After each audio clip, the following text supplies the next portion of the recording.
I don't see My name anything, is- honey. I don't see, am I Can you on? please, Nikita, don't talk. Okay. Good evening, everyone. My name is Gabrielle, and welcome to another episode of Let's Talk Money with Friends. Every year, oh gosh. Good evening, everyone. My name is Gabrielle, and welcome to another episode of Let's Talk Money with Friends. Is it not? It's not on. No, no. It's a blank screen. What's blank? The screen. Yeah, I don't see myself. I don't see you. I don't see anything. Nikita, please.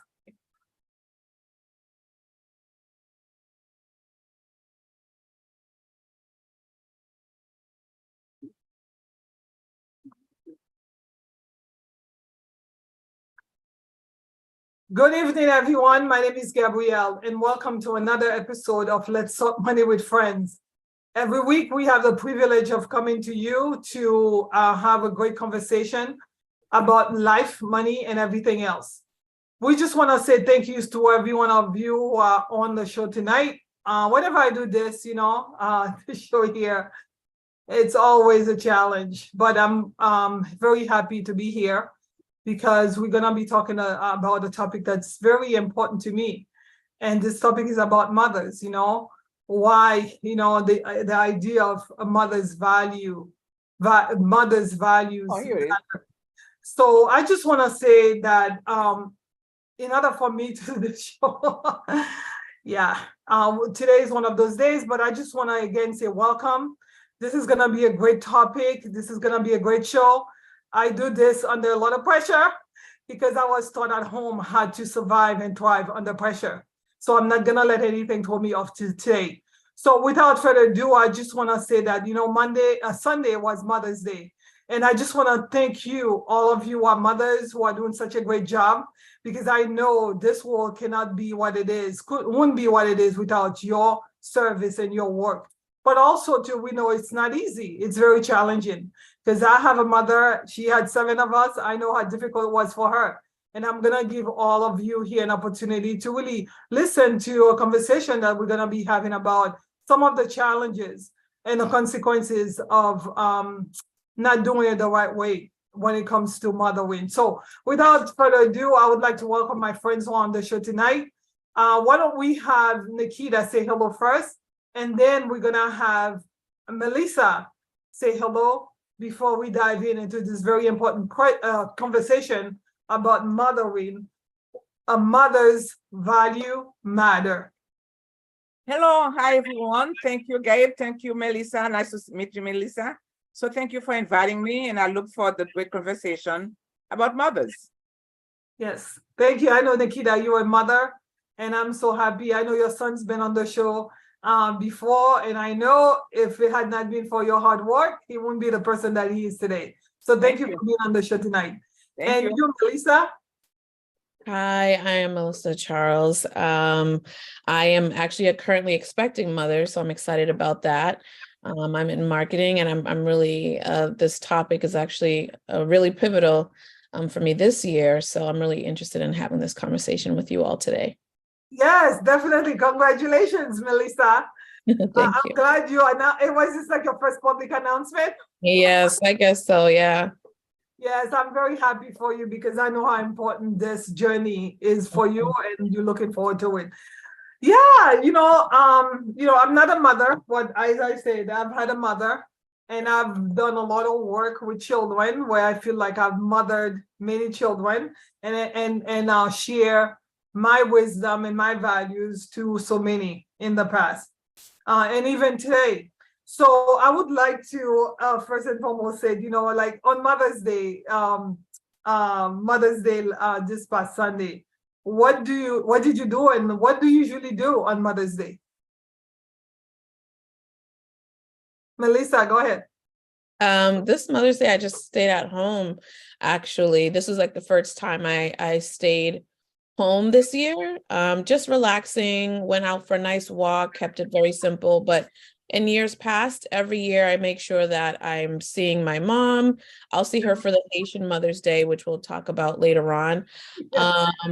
Yes. And so normally I either bring her flowers, or we have something to eat, or I make her something. I just do something at least that shows that I love her. So I really just look forward to spending that time with her and my grandmother and my aunts too, because in a way for me, my aunts are also, I've gained many of aunts, but they are also my mothers in many ways because they give me advice and they care for me as well. Yeah, definitely. I know I'm an auntie and I've done my part. I've done my part because it takes a village, right? We're going to talk about that. It takes Yes. a village. So what Yes. about you, Nikita? Is your mom still around? And as a mother, what did you do? Nikita, you're on mute. This Sunday, we went to, my son took us, maybe 5-7 mothers, to the gala at Randolph. There was Emily Michelle and various bands playing. So we really had fun.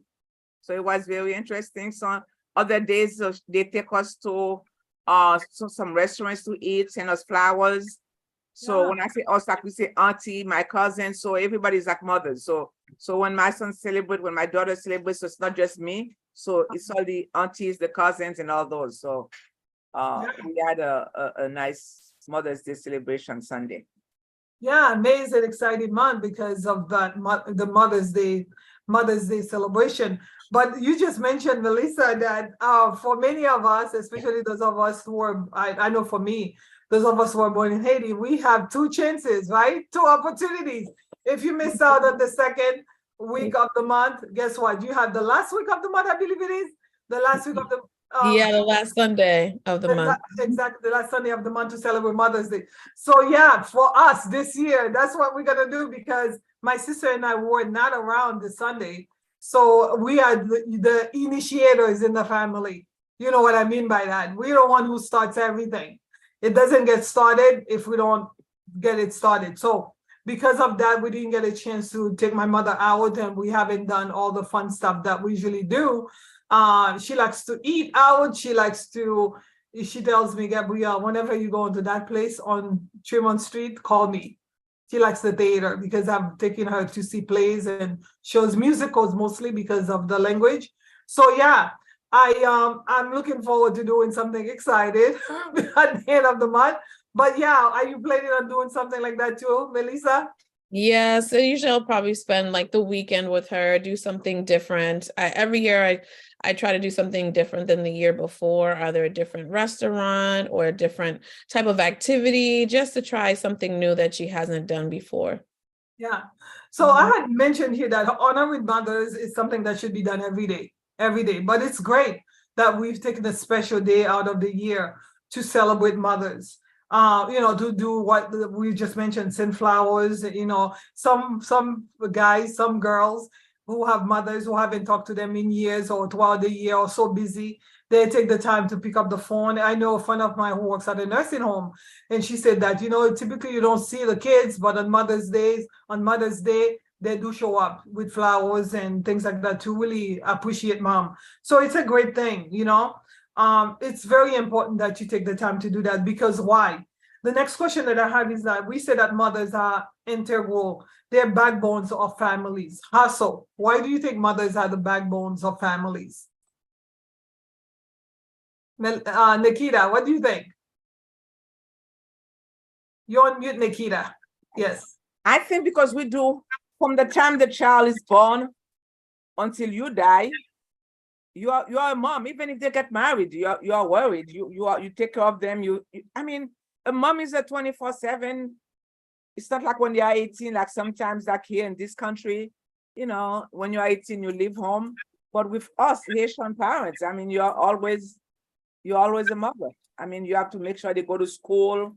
I mean, everything. I mean, I can tell you from birth to marriage, to the time like my kids get married, you take them to school, and in school you have the after school, what they call soccer mom. So I was a soccer mom, a baseball mom, a basketball mom, snow. Nowadays kids don't do that anymore. So you will take them to snow to shovel, and get paid. Like they'll take home $10, $12. So now you can pay a kid, you can find a kid to pay to shovel for you. They don't do that. So when my kids were 11, 12, 13 years old, so I used to, go in the neighborhood and teach them work. So that's work ethics, You start when you are young, but nowadays kids with their smartphones and iPhones, so they don't do labor work anymore. So clean people's houses. I used to have a cleaning business, so I started them early, 10 years old. And now my son is telling mommy, those were, good lessons. Like when we go to Haiti, they go fetch for water. I remember when Vonel went to Haiti, he was, fetching for water, water low.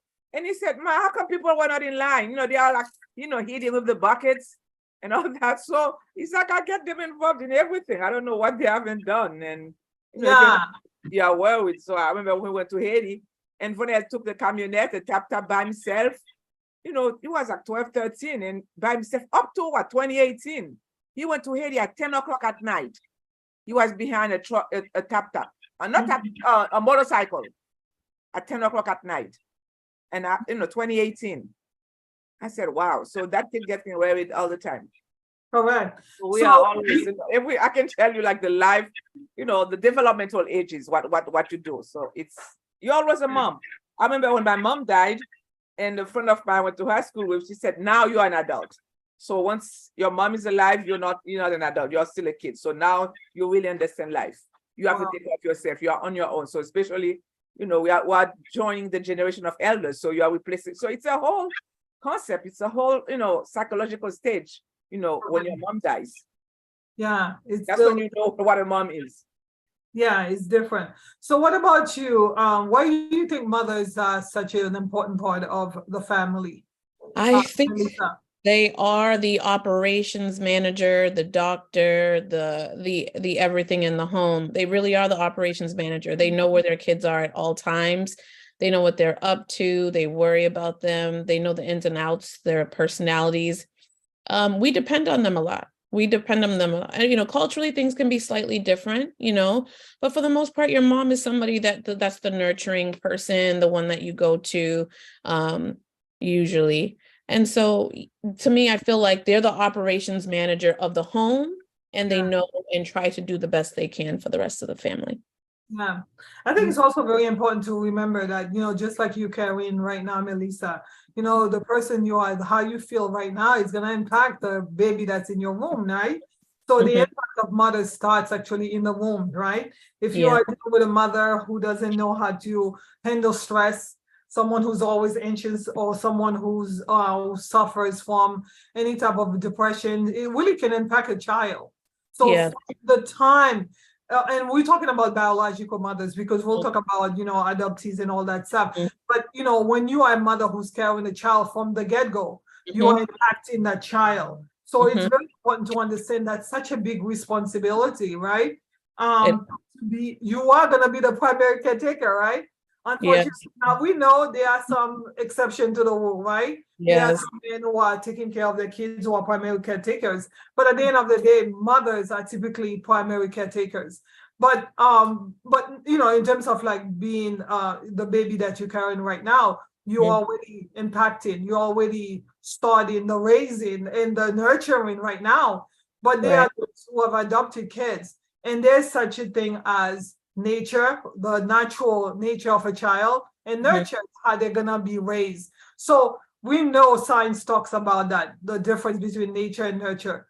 How important is nurturing for especially those who have not given birth but are raising children? What do you think, Nikita? Nikita, you're on mute again, please. Okay. Yeah, I like the terms operations managers, primary caretakers. That's where we are. We just manage everything. We just take care of everything. Make sure the house is whole. Can I give you an example, like primary caretakers? We know a lot of people have like nannies, especially those who can afford it. And somebody told me about a girl, her mom had nannies so she can, have a career. Do you know when she graduated, she told her mother not to come to her graduation because she wasn't around, even though she was paying somebody to take care of her. Wow. But she's, some people, they will get mad at their moms because, they are doing their career. So they don't feel like, mom was around, was taking care of them. So the primary taking care is very important. So we take that for granted. So we pay somebody, to take care of the child. But so deep down, they have a sense that, you're not here with me. Yeah. So So, you say, like, in other words, that part of nurturing a child, that's the hardest part, right? yeah, For some people who are not equipped properly or have decided to have other priorities, it can get very difficult. Hence the reason why we're gonna segue pretty soon to, what resulted. What are gonna be the consequences or the outcome of your decision? So why do you think, Melissa, how important is nurturing when it comes to raising kids, and especially as it pertains to mothers? I think it's very important, the nurturing aspect, because in every stage of the child's development, you're instilling in them certain values, from even something small as good nutrition, to Uh-huh. how to go about how to approach a project or a difficulty, either it's learning how to climb steps or learning how to walk, or homework, something as simple as even homework. But the nurturing aspect, you nurture the child to develop into who they're supposed to be. And that's a huge job. I think the raising a child aspect, that's really, anyone can have a child, but it's the raising and the nurturing that takes a lot of effort. A lot of effort. The good book talks about raise up a child in the way they should go, so that when they're older, they will not depart from it. Basically saying, like, sow the seed when they're young, so that you can reap the harvest when they get older. But it requires a lot of work and effort and discipline. You have to make a commitment to that. And I don't know about, like, I know we all, especially those of us who from another country, we had help. My mother had help raising us, but she was also involved. So I don't know what happened to that particular child who decided to tell her mom not to come in, not to be involved. But yeah, it's very important that you do that, because Nikita, we were saying, like, role models, that's what your kids want. They're not looking for a spokesperson. They're looking for a mother to mold them into the person, and then to give them the value that she has. They're not looking for spokespeople, right? Spokesperson, and they're not looking for like I don't know, somebody to give them material stuff, Or some parents think like they buy the most expensive toy, the most expensive sneakers, they fill up the fridge with food so they can work 2 jobs. You have to have time for the kid. So they are paying. I think you said that in the questions that you posed. So they're not really, they're observing. It's not like it's all your behaviors. It's your entire behaviors, or the way you are. That's what the kids become. The kids So they're become looking you. for role models, like I Become say. You you. have to be a model in front of them, not a Yeah. spokesperson who say, like, do this, do that. Meanwhile, you're not living the life you're trying to educate them into being, right? Yeah, you took the example. You said the example. It's just your behaviors. That's what the kids follow. So definitely, this is a good segue. So what are some of the values or lessons you were taught by your mother? Give me an example of something that, I know your mom is no longer with you, Nikita. When you think back of what how your mom raised you, what are some specific stories or values that you can think of? They're strict, They are just been strict. I don't know. They're strict. I just remember I was in college, I went to I was a commuting student. My mother went to my school to make sure I was going to school. Can you imagine that? Just embarrass you. It's like, was she teaching you how to be she strict? she went to the school. I mean, I can understand high school, but not college. So and she bought her matinette, and she hit my brother. You're talking about the 80s, 70s, 80s. Okay. So she bought her matinette, and I think the teacher complained for my brother, and she went in the school and beat him up. Wow. So is she teaching? Talking about 70s, 80s. So they're not child abuse. They're not child abuse at this time and at those times. Yeah. But they're very strict. Yeah. So was she teaching you how to be respectful? To respect everybody? Yeah, very strict. But I mean, do you know what I remember now is all the places she took us. So yeah, even still now, I still tell to my brother, you remember my mother took us here, she took us there. So that I like to travel. I like to go out. My mother is always out. So she took us out when we were in Haiti, all those movies. Now I look back and those movie theaters, they don't exist anymore. The zoo, there was zoo in Haiti. So we went to zoo, we went to circus, we did a lot. So she took us to every place. So she took Carnaval, Mardi Gras, you name it. So, I mean, my mother took us, when looking back. So that's, I like going places because she took us, like the boats, those boat trips, Boston Common here. So she's always taking us places and field trips. You have those community centers that do organize the trips on the summers. So she will go every Sunday. So this is, she didn't leave us any money. So she gave us an education, and the going out, that's what I will remember her for. Yeah, definitely. So going out, because I know you're always out. You always Yeah, that I got it from my That's good. That's good. What about you, Melissa? I know your mom had 2 children. What are some of the values or some lessons she taught you? I could say she's hardworking. Yeah. Very much so a woman of integrity. She has a calmness about her. Sometimes I wish I had that aspect of her. Also, just because of the family, believing in God and having the faith in everything that you're doing. And it's true, like you were saying before, you plant a seed even of where you want the child to go in terms of giving me the faith in God. And even if you were to, go astray or fall off the wagon, you always do come back. So that's really, some of the things and she always is helping somebody else silently. She's not a public person. I'm also not a person who's cares so much about public praise and things like that. So it's kind of like staying underneath the radar. Do good to others and good will come back to you no matter what. Those are some of the things that I really feel I got from her. Yeah, I would agree because I do know your mom and she's definitely a jewel.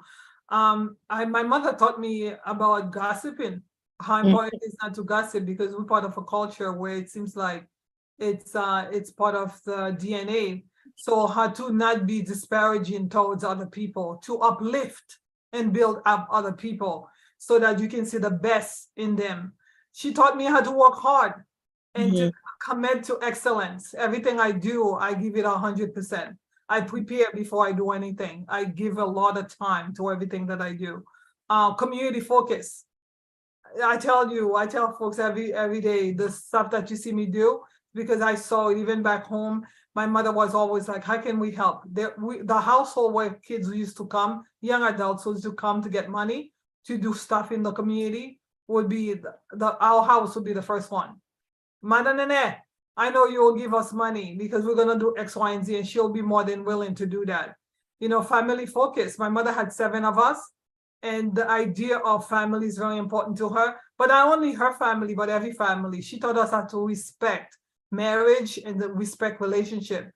I'm one of those people. I believe that when you see a marriage, you should applaud and get excited for them because guess what? They're part of the community and they're part of the country. When your marriage is successful, I was taught the community will be successful and the country will be successful. Hence the reason why we see what we see in countries all over the world, especially ours. When you don't respect the institution, that is the foundation, and mothers at the very core of that, then you have a problem.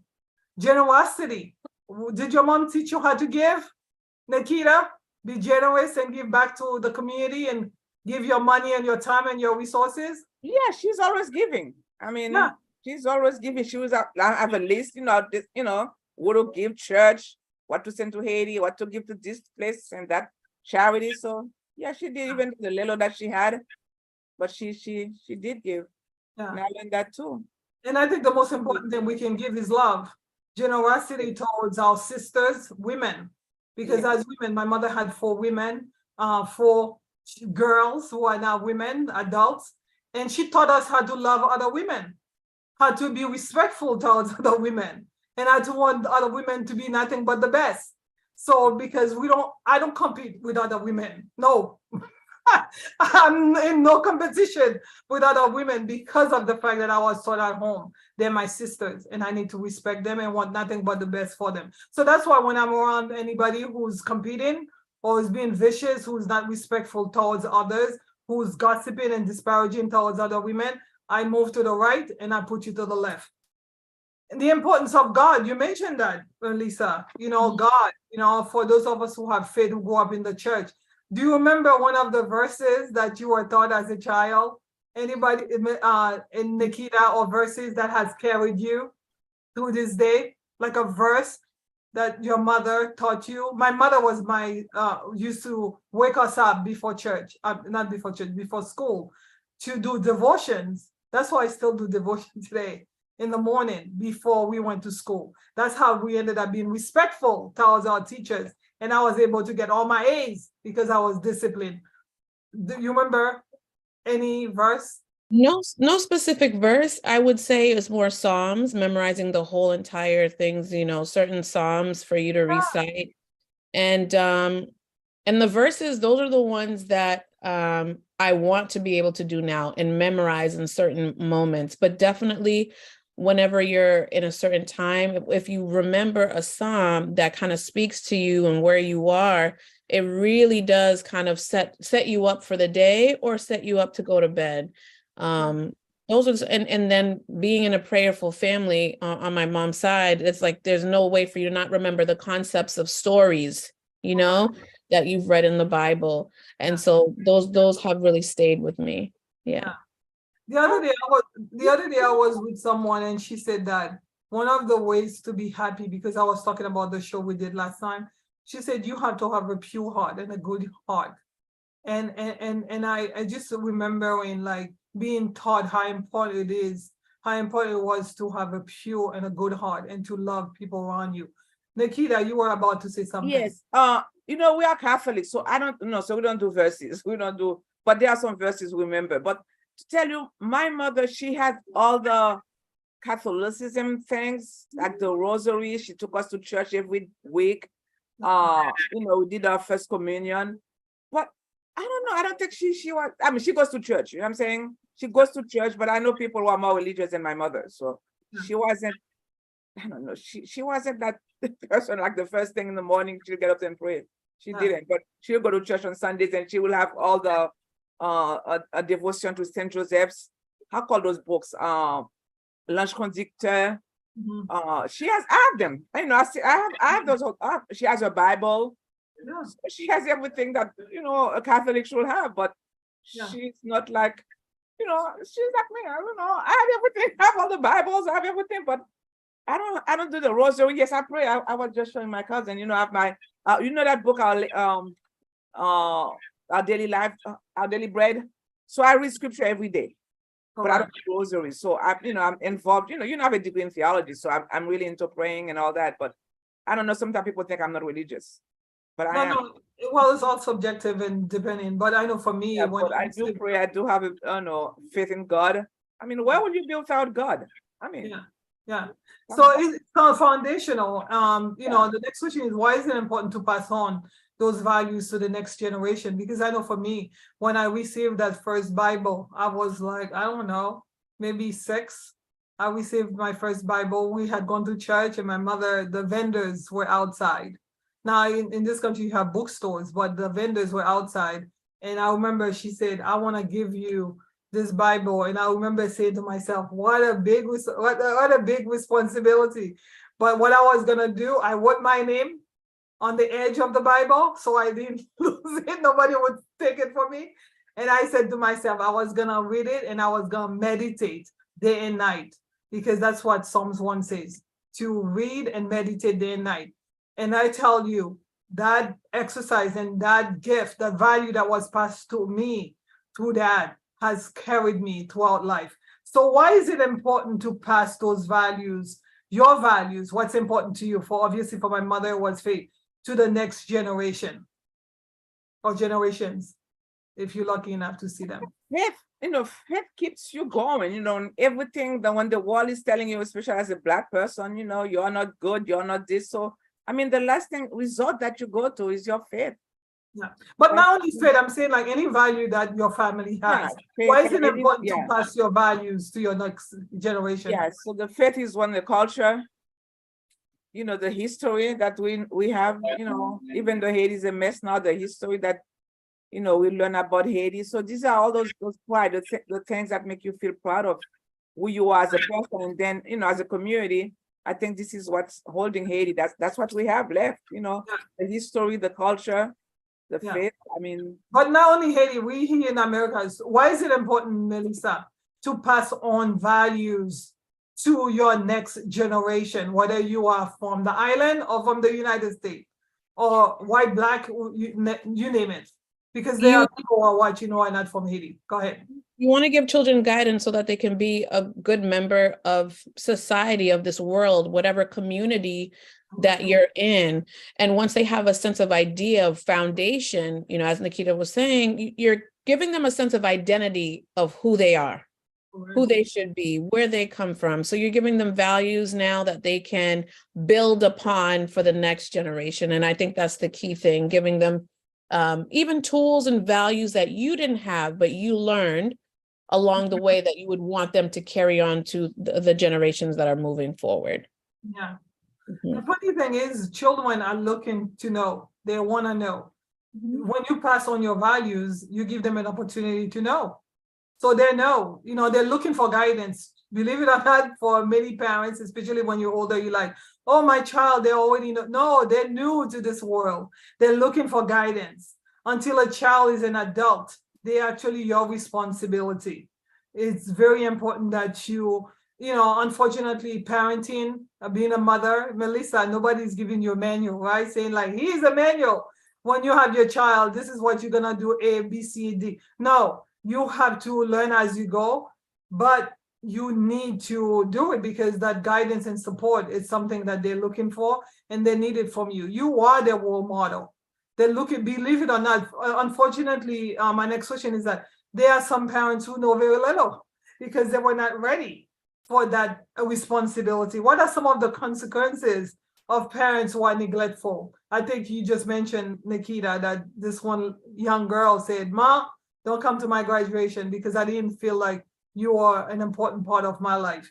What are some of the external, this is very internal family issues. What are some of the external consequences? Meaning like, how does it impact society when you as a parent either wasn't ready or you were not willing to do the work that you needed to do to raise up the next generation in the way they should go? I mean, then you end up having, messed up child, quote unquote. I mean, you have to have a kid that's full member of society, like what we call trouble kids. We don't need any trouble kids. Any kids who are going to be in and out of the justice system, kids with social workers, foster care. So once you don't do your work, so you become a societal problem. So we don't want that. So we want a child who's healthy and who's going to be a healthy member of society. So that will affect society. So can I say something to this is the teacher speaking too.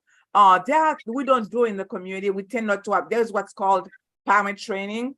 So even though, we want the mothers to do well, but I think as those of us who know more, we should hold parent training in the communities, in the churches. So what I noticed, there's no teaching going on at all. So the parents, the mother doesn't do that, father doesn't do that. But I think those of us, who have gone to school who know more, we can, have trainings for the parents.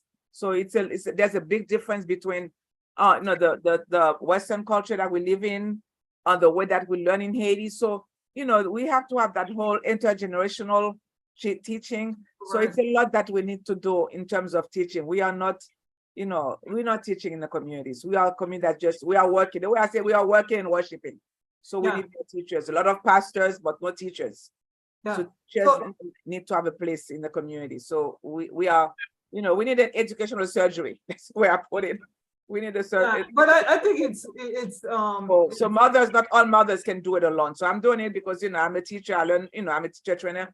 I learn how to do it through my training as a teacher, to my training as a theologian. But we have to do more in the community in terms of helping those who are most vulnerable.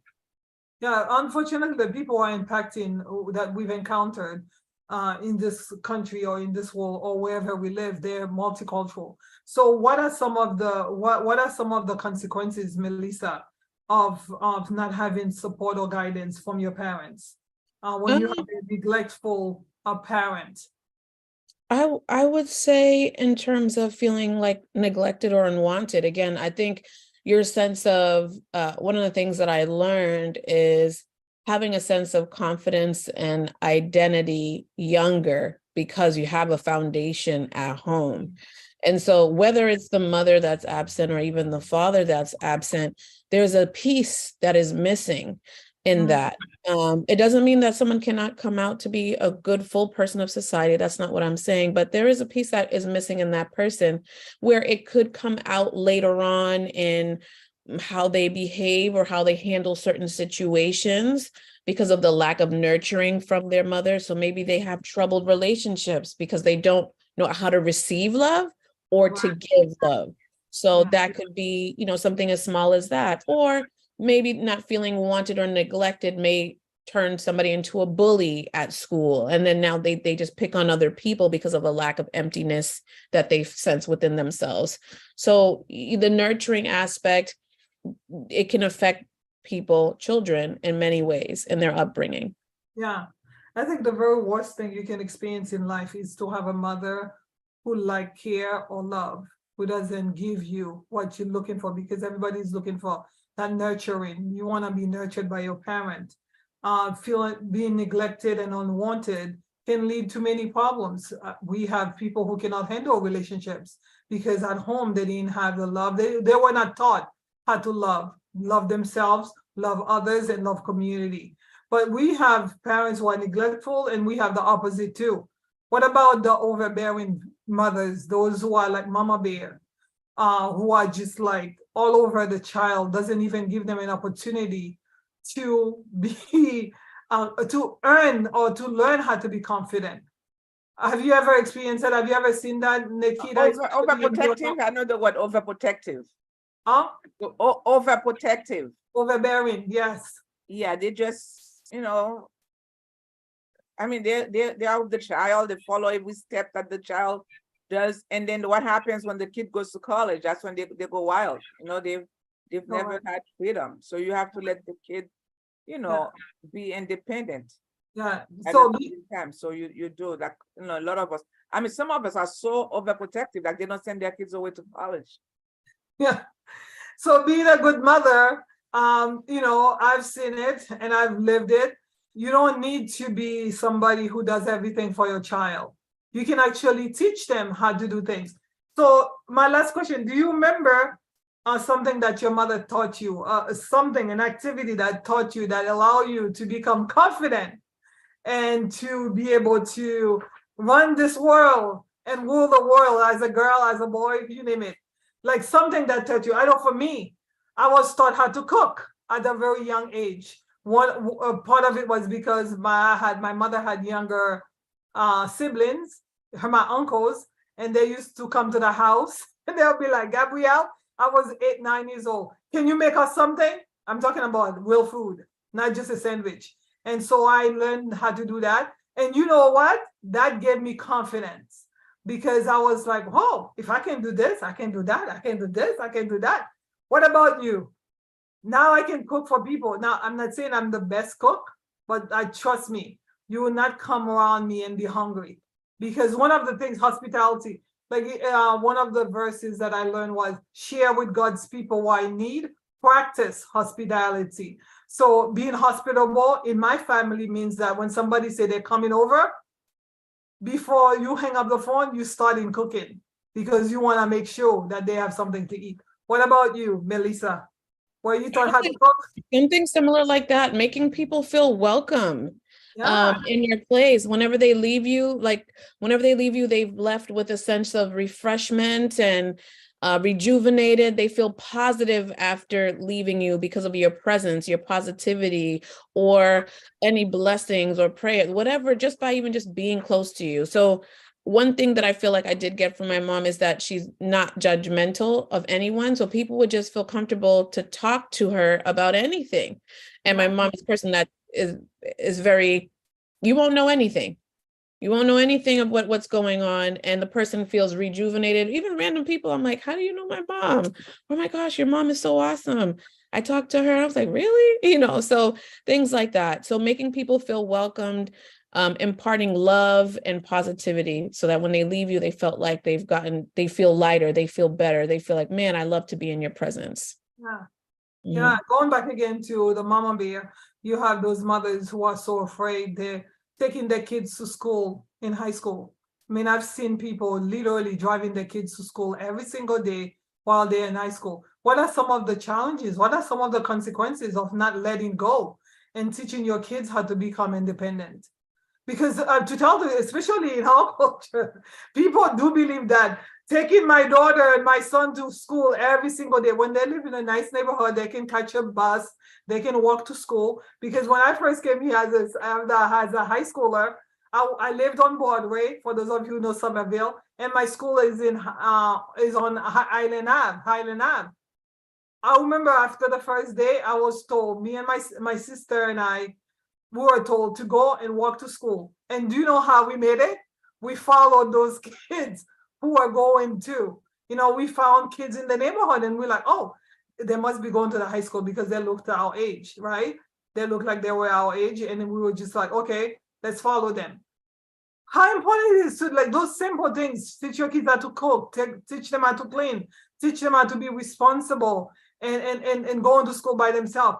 Why is that important? Yes, that's Eventually in very, life? very important because my mother never took us anywhere. I mean, yeah, we used to live in Cambridge. I don't remember taking us to the school the first day. I mean, we came in, I mean, my brothers were in elementary school and I came into high school. Yeah, I remember that the 69 bus in Cambridge Street. So we just follow, what the kids were, and then we took the 101 bus. in And Somerville, then we yeah. walked. I used to walk a lot. Yeah, that's true. So it's like being independent. So these are the skills you don't realize that now, but I mean, then you did not realize then what was happening. But Yeah, now you feel comfortable taking the bus, taking public transportation, going anywhere. So you are more, you become like a free person. You're like a grown adult. As an adult, so you feel more independent. You take risks, in other words. So you're correct. a risk taker. Yeah, I'll add to that, and before I have to drop off, but like enabling. I know in our culture, there is, girls do a lot of different things, cleaning and certain things, and sometimes the moms kind of baby their sons too much, or it could be vice versa. But I've seen the one where they enable their sons, and so they're not independent. They're Mhm. seeking a mother in their partner. They're just always dependent on them. They're either living in your household till they're 40, things like that, and very dependent on other people. So you kind of leave them to not be a full members of society in that way. So I highly recommend making sure that you give the child a sense of independence. One last piece is God gives us children. They don't really belong to us. I mean, again, depending on your faith, but they belong to him. Your goal is to really guide them so that they can be free to be who they are supposed to be on their own. They're not meant to stay in your house or underneath your arm until that time. So it's really important to give a child a sense of independence so that they can build a life for themselves and the generation to come after that. Correct. Thank you so much, Melissa. And if you have to leave, you can. But let me tell you, it's so important that you pour into your kids so that they know how to become. Because if you're doing everything for them and you're doing everything for them every single day, guess what? They're not gonna be empowered. And I've seen, and not only at home, they're not gonna be empowered to help you, but they're also not gonna be empowered to make a difference in society because you never give them the tools. Now, this show, we talk about money, Nikita, and I know we've talked about the importance of leaving a financial legacy. Do you think it's important for mothers to always, especially those who are raising kids on their own, to really think about, if something were to happen to me, how would my child survive financially? Yeah, I think Do you believe in insurance as a mother? Were you somebody who did that? Yeah, I think we should, especially Black people. We don't have wealth. I mean, Yeah. we have what's called intergenerational wealth. So we don't have that. And that's something we have to strive for, to Yeah. leave something. Yeah, Because some people, definitely. white folks, they have like generations, of wealth. But us, I mean, Yeah. we are the first generation of immigrants. So Yeah. our mothers didn't have that much. So we have to try. But so it's like black people, due to slavery and many factors, jobs. So we paid less even though we go to school. You heard that a high school, a white high school person gain more than a black college graduate. Correct. There are some Society is not in our favor, so we have to strive. We have to try hard to really leave something. Well, we always say it takes a village to raise a child, and you had mentioned earlier that it's so important that if you do not know how, you gotta go and get help.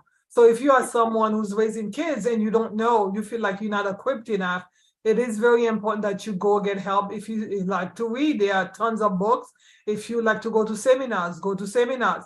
Because at the end of the day, we were talking about it offline. This is not a rehearsal. This is a one-time deal. You get to raise a child one time. If you don't do it right, if you don't model the right example and you don't pass on the right value, guess what? You're gonna have a trouble in your hand, and society is gonna have a trouble as well. There's no makeup. You don't make up. That's why I say that. It's not you failed. You cannot make up the cost. You cannot make up the class. Yeah, you cannot. Just like life, it's a one-time deal. Yep. You have to really make a point to do everything you can. Think about how you're raising that child. Think about what you're leaving back. Not only money, not an inheritance of wealth, but also of values. Think about what you're doing to make a difference in that child's life. Because at the end of the day, not only are you going to make a difference in his or her life, but also you're going to make a difference in society. Because again, I had mentioned at the very beginning that families part of the community and communities part of the country. When your family is broken, when you as a mother, today we're talking about mothers, if you don't do everything you can to really raise up upright citizens, people that you've passed on values to that can make a difference in this world and really be complete, not fragmented, then definitely we're going to have a trouble in our hands. Is there anything else that you would like to mention before we say goodbye tonight? I mentioned, sometimes I feel bad about kids who don't have mothers, that kids who are raised in an orphanage. We talked about that offline. Yeah. So these are some of the kids when I meet somebody who didn't have a mother, or some kids like, their mothers died at birth. We know the death rate, in terms of Black parents, Black mothers. They died in pregnancy, it's like I just feel bad for, kids who don't have mothers in orphanage, just wouldn't get to know their moms. And the aunts, my aunt is like my second mother. So we have to value, and we are losing this in this country. So we always have to go back to Haiti, to our culture. The aunts, the grandmothers, they really have valuable positions in our lives. Yeah, the African proverb, it takes a village. We are missing that in this country. That's regrettable that we are missing the aunts and the uncles, as the extended family, put it this way, but the extended women, the women in the village. So they're not part of the family. Yeah. So it does take a village to raise a child, and it takes everybody. But if you are a mother, parent, and you've been privileged enough to have a child, or you've been privileged enough to have adopted a kid, or you've been privileged enough to have a child under your care, and you are parenting and you are a mother, it's very important that you do everything in your power to make a difference in that child's life. Because if you don't have the tools, if you're willing, you're not able, go get help. Because at the end of the day, again, we want to reiterate before we say goodbye, this is not a rehearsal. We as a society get to live the consequences of your lack of good parenting if you are doing that. So it's very important that you make the effort, because it's gonna be that effort will pay forward more exponentially. Your child will go out in this world and really make a difference in other people's lives. I know for me, because of the work and the hard work my mother put forth, and my family, the village, I'm able to be here every Wednesday to share really great concepts about life, money, and everything else. On Let's Talk Money with Friends, we say that money encompasses everything. And we know that. We didn't even get into deep about how important it is to show your kids about financial literacy. But at the end of the day, it takes a lot of work to raise a child, and you gotta do it right. And for those who do not have kids yet, while in the process of thinking about it, the time is now. Start doing the training now. Start reading books. Start learning from older women who already have kids. Ask them questions so that you can be equipped and be ready for your next journey. I know Melissa is doing that. She's done that with her mom and her aunties and everybody else. Okay. I said the community leaders, we have to, provide training to make trainings available for parents. Yeah. The leaders, the pastors, the police, they have to make training. So Church Yeah. is not just pray. You know what I'm saying? Yeah. So Yeah, church we is need part of that. society. And we have a Yeah. lot of Christians in the churches, so we got to do more trainings, like train the parents, the single parents, the single mothers. You know, in the Bible, widows, if you study the Bible, the widows have a lot of support from the church. We're not doing that. So Yeah. all these women who are, you know, their husband had passed, who are taking care of kids by themselves. So the village and The the faith village. center, the faith communities are part of the village. Yeah. So we need to, you know, help support the single mothers, the widows. You know, not everybody's a two-parent household, a two-parent family. Yeah. So we A need more mother, support. a mother's value, a mother's values, a mother's successes are our successes. Because if they do well and they raise great children, those Yes. children are gonna be husbands, mothers, fathers, you name it, in Yes. society. So definitely, we need to empower them, we need to encourage them, and we need to stand with them. And they need to stand up and say, "Yay, I want to do what's right. How do I get help? Come out, get help. Watch this show." Because we believe Let's Talk Money with Friends is making a difference. Thank you so much. Please tag, share, and make a comment, right? Thank you. Thank you, Thank Gabe. you so much, Nikita, and I appreciate Lisa for you. being on the show tonight. I appreciate the invitation. Thank We you. could go on and on and on about I know. mothers, huh? I It's a know. long show, but you know what? It was worth it.